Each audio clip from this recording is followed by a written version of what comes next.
ভাই আমি যে মেয়েটা পছন্দ করি না ভাই, মেয়েটা ওই কোচিং এ পড়ে। সুপার ভাই ছুটি হইব ভাই, মানে কেমনে প্রপোজ করা যাবে একটু বলো না ভাই। अच्छा তুই মুভি টুভি দেখাস না?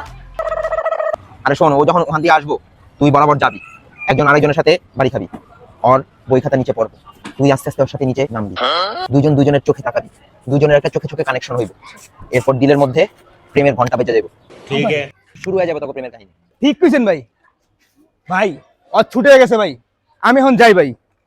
এখন তো সময় ভালোবাসা এ দুটি। আরে আপু, এদের কথা শুনবেন না, এরা অনেক বাজে ছেলে, এরা খালি মেয়েদের সাথে ফ্লার্ট করার ধান্দা খুঁজে। गजब टू विवाद आदमी। समझ गया। আপনিও বা কারো মা, কারো বোন, কারো গার্লফ্রেন্ড হতে পারেন। বাই দ্য ওয়ে, আপনি কোন সেমিস্টারে পড়েন? Third semester. Third semester? আমিও থার্ড সেমিস্টারে পড়ি, আমরা একই ইউনিভার্সিটিতে পড়ি, ও। আমরা প্রায় একসাথে যেতে পারি। ও চুনা লাগা দিয়া। আমরা প্রায় একসাথে যেতে পারি।